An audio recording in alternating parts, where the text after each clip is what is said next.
Čaute lidi, dneska vám ukážu sice fotbal, ale jsem tady sice sám, ale to nevadí, ale pohled, jak třeba umím fotbal já.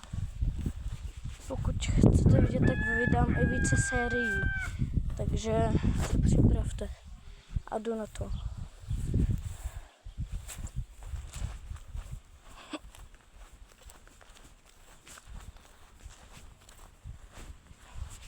Tak, tamhle je míč. Poběží.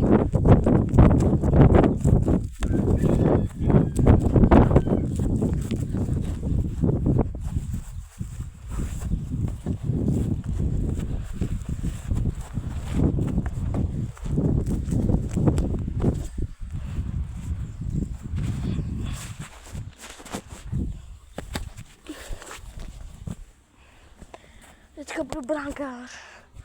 Jinak to můžu zahodit.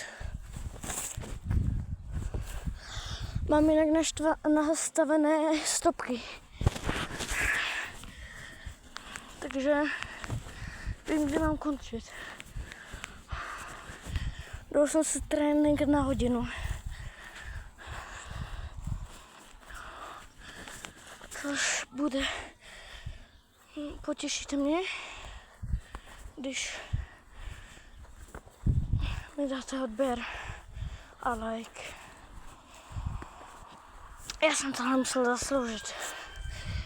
Jdu teďka hodinu fotbal, zítra jdu taky hodinu fotbal, pozítří taky půjdu fotbal.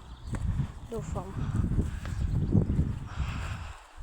Zítra půjdu tak 30 minut nebo 20 minut a pozítří tak 10 nebo 5 minut.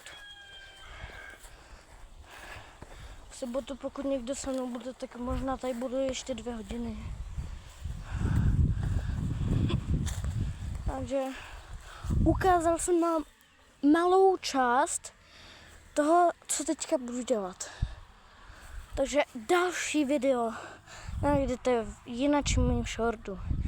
Máte štěstí, že jste narazili zrovna na mě. Doufám, že mě odebíráte. A hlavně pozdravuji Sokyho, který teďka streamuje. A pokud vidí tohle video, byl bych moc rád. Sleduju ho. Byl jsem teďka full na jeho streamu. Takže pokud někdo nevíte, že Soky a máte ho jako youtubera, tak